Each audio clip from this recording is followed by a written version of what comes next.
Episode 40। Mamma please मुझसे ये सब नहीं खाया जाएगा।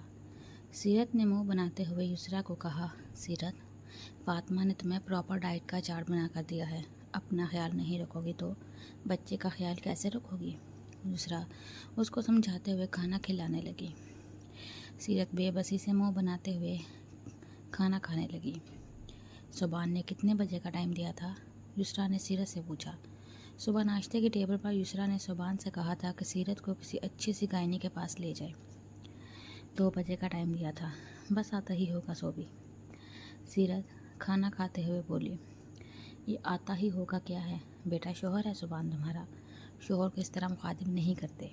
मैंने कभी तुम्हारे बाबा से तुम या तू से बात नहीं की। और अनम को देख लो, वो भी कशान को आप कहकर मुखातिब करती है।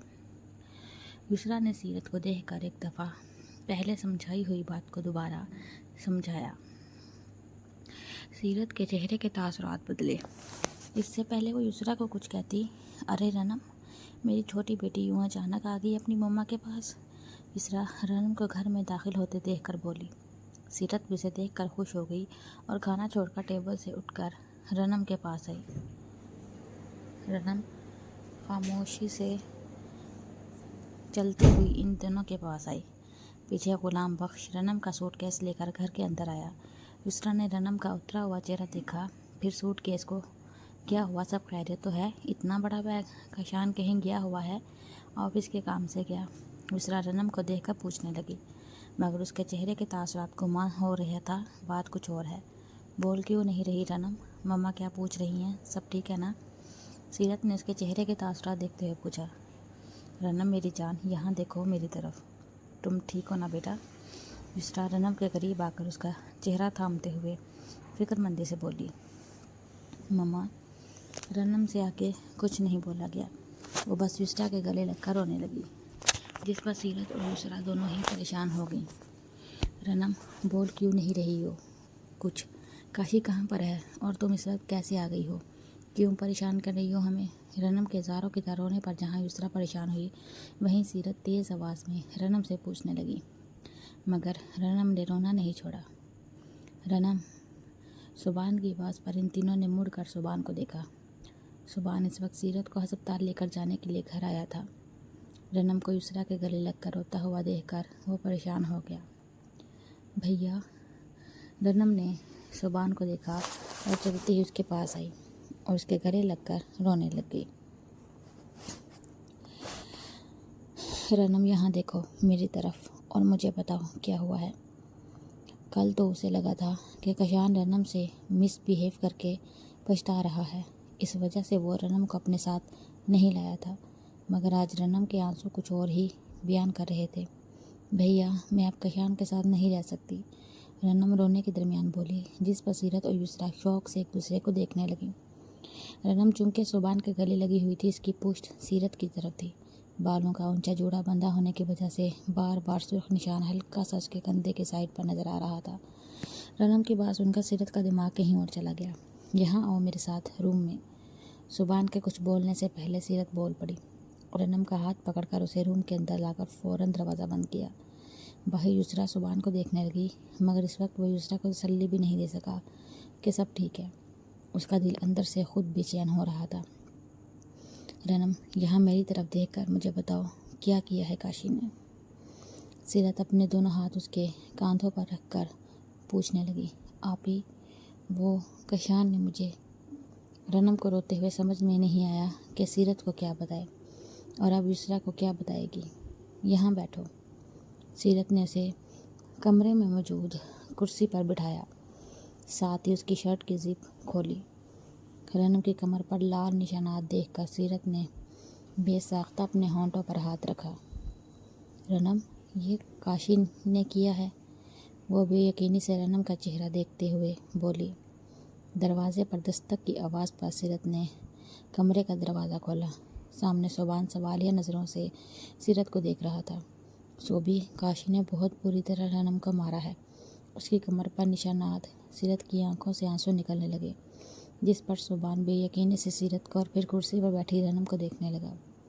उसकी हिम्मत कैसे हुई? अब मैं उसको नहीं छोड़ूंगा, सुबान गुस्से में कहता हुआ वापस मुड़कर जाने लगा, मगर पीछे खड़ी युसरा को देखकर ठटका।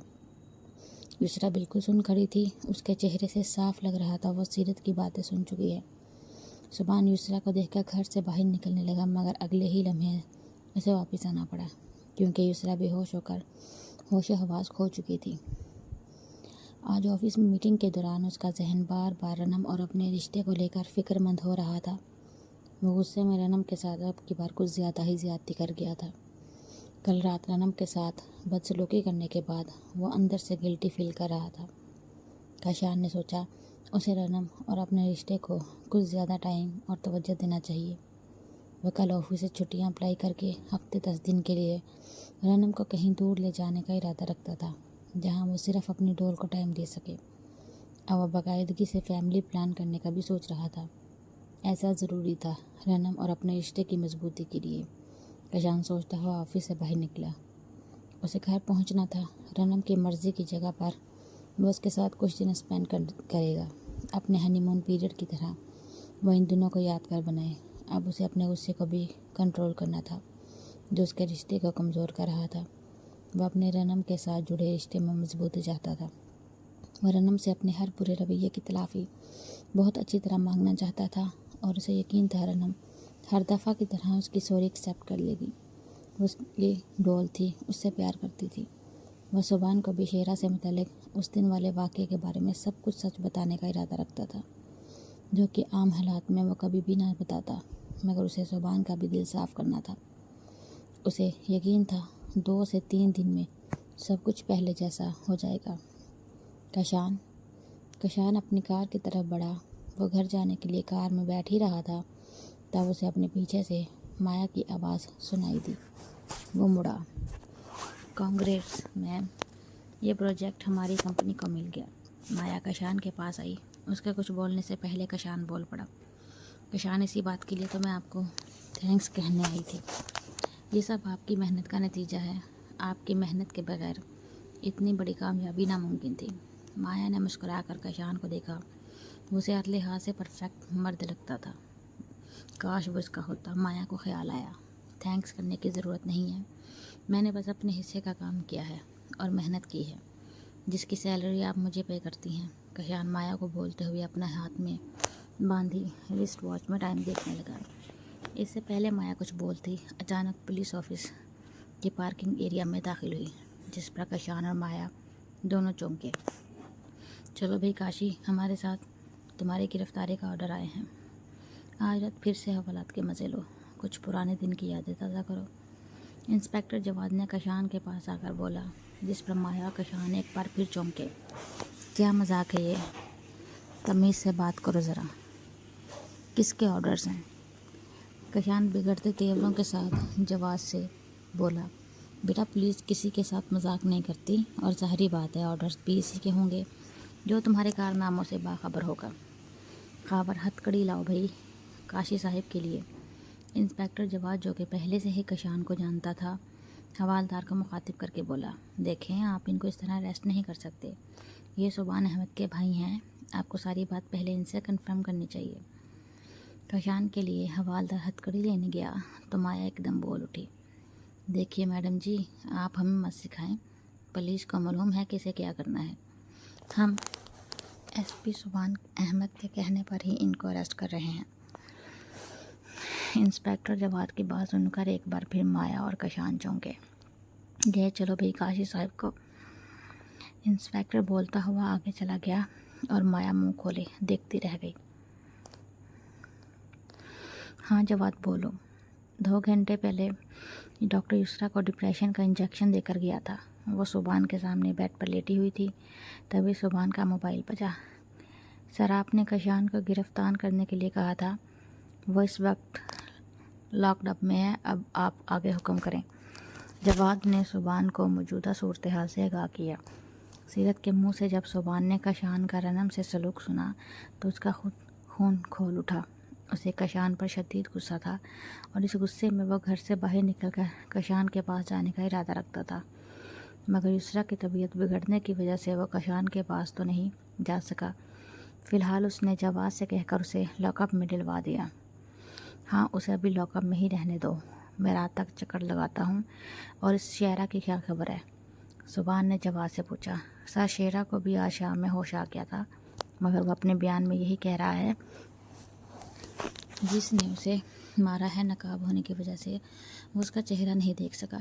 जवाब के बताने पर सुभान उलझ सा गया, मगर जहन के किसी कोने में उसे इत्मीनान भी हुआ। वह कितना ही कशान पर गुस्सा कर लेता था, मगर अंदर उसे कहीं ये डर था, शेरा अगर कशान का नाम ले लेता तो कशान बहुत लंबे केस में अंदर फंस सकता था, क्योंकि शेरा आम बंदा नहीं, वो पॉलिटिशियन का ख़ास बंदा था। ठीक है, शेरा से कहो पुलिस स्टेशन में आकर हाज़िरी दे, एसपी सुभान अहमद के पास। सुभान ने जवाद को एक दो बातें की और हदायत देकर मोबाइल रखते हुए दोबारा सोफ़े के पीछे सर टेक कर आंखें बंद कर ली। थोड़ी देर बाद सीरत चलती हुई सुभान के पास आई। उसके कदमों की चाह पर सुभान ने अपनी आंखें खोली और सीरत को देखा। सीरत की आंखें देख लग रहा था जैसे वो थोड़ी देर पहले रोई हो। क्या हुआ तुम्हें? सुभान सीरत का चेहरा देखते हुए पूछने लगा। सोबी, काशी ऐसा कैसे कर सकता है रनम के साथ? वो तो प्यार करता था ना रनम से। सीरत दोबारा आंखों में आंसू लाते हुए सीरत सुभान से पूछने लगी। वो अभी रनम के बेडरूम में उसके पास ही मौजूद थी। सीरत ने बहरोज़ की कस्में दे देकर रनम से सब कुछ पूछा था। वो रनम को रेस्ट का बोलकर अब सुभान के पास आई थी। सीरत, तुम्हें अंदाज़ा नहीं है, आज काशी ने मुझे बहुत बड़ा दुख दिया है। यकीन मानो, मैं कभी भी हक में नहीं था इस शादी के। अंदर से एक डर, एक खदशा लगा रहता था। जब काशी ने पहली दफ़ा मेरे सामने रनम की ख्वाहिश की ना, वो बिल्कुल मुझे एक मासूम बच्चा लगा जिसे अपना मनपसंद खिलौना चाहिए। और देखो, रनम को कोई खिलौना ही समझ बैठा। उसकी इस ख्वाहिश को मैं टालता रहा, लेकिन सबके खुशी के आगे मैं चुप हो गया और रनम की खुशी देखने हुए बेबस भी। देखो, आज काशी ने मुझे सबके सामने कितना जलील करा दिया। मैं मम्मा से, रनम से, तुमसे, किसी से नज़रें नहीं मिला पा रहा हूँ। सुभान ने आंखें झपकते हुए आंखों में आई नमी को अपने अंदर उतारते हुए कहा। आप ऐसा मत बोलिए भैया, आपका तो कोई कसूर नहीं है। नज़रें तो मैं नहीं मिला पाऊँगी किसी से। आप तो मेरी खुशी देखकर राज़ी हुए थे। आपने हमेशा अच्छा भाई होने का सबूत दिया। बस आप मुझे माफ़ कर दें। रनम रूम के अंदर सुभान के पास आती हुई बोली। सुभान उसे गले लगाया। वो रोने लगी। रो मत रनम, मेरा दिल तो कर रहा है सब ठीक हो जाएगा इंशाल्लाह। सुभान ने रनम को खुद से अलग किया। शायद उनकी आवाज़ों से सोई हुई युसरा जाग गई थी। सुभान, यहाँ आओ मेरे पास। युसरा की आवाज़ पर सुभान युसरा के पास आया। ज़ब्त से उसका चेहरा सुर्ख हो रहा था। जी मम्मा बोलिए। युसरा ने अपने पास बैठने का इशारा किया तो सुभान उसके करीब बैठा। कशान को यहाँ बुलाओ, मैं उससे पूछना चाहती हूँ रनम की गलतियाँ। उसने रनम पर हाथ उठाया, उसको मारा। क्या वजह थी, ये मैं उसी के मुँह से जानना चाहूँगी। युसरा के बोलने पर सुभान एक दफ़ा फिर नज़रें झुका गया। मम्मा मुझे माफ़ करते, रनम की जो हालत। सुभान ने युसरा के सामने हाथ जोड़े, तभी युसरा ने उसके हाथों को थामा। तुम मेरे बेटे हो और रनम के भाई, तुम क्यों माफ़ी मांग रहे हो? किसी दूसरे के किए की माफ़ी वो यहाँ पर आकर मांगेगा। अगर वो गलती पर है तो तुम उसे यहाँ बुलाओ। युसरा अपने आंसू जब्त करती हुई बोली। रनम और सीरत सामने सोफे पर बैठी हुई थी और इन दोनों की आंखें नम थी। मम्मा, जो उसने रनम के साथ किया है वो माफ़ी के लायक नहीं। अब उसे उसकी सज़ा मिलनी चाहिए और वह सज़ा मैं उसको दूंगा। वो यहाँ पर इसलिए नहीं आ सकता क्योंकि शाम को ही मैंने अरेस्ट करवा दिया है। लॉकअप में मौजूद है वो इस वक्त। सुभान के इंकशाफ पर कमरे में मौजूद युसरा, सीरत और रनम तीनों को सांप सूंघ किया। भैया ये देखें, मैं आपके आगे हाथ जोड़ती हूँ, आप प्लीज़ कशान के साथ इस तरह मत करें। उन्हें जो भी सज़ा देनी है दे लें, मगर प्लीज़ लॉकअप में नहीं करें उन्हें। रनम बाकायदा सुभान के आगे हाथ जोड़ते हुए बोली। जो भी था उसे सुभान के मुंह से कशान के बारे में सुनकर अच्छा नहीं लगा था। रनम, हटो मेरे सामने से और जाओ अपने कमरे में। उसने जो करना था वो कर चुका है, अब जो मेरा दिल चाहेगा वो मैं करूँगा। सुभान रनम के हाथ नीचे करता हुआ बोला। सोबी, मगर काशी तुम्हारा भाई है, तुम उससे प्यार। सीरत के कुछ बोलने से पहले सुभान ने हाथ के इशारे से सीरत को कुछ भी बोलने से बाज रखा। तुम भी बेडरूम में जाओ, डॉक्टर ने तुम्हें रेस्ट का बोला है। सुभान कहता हुआ रूम से बाहर निकल गया।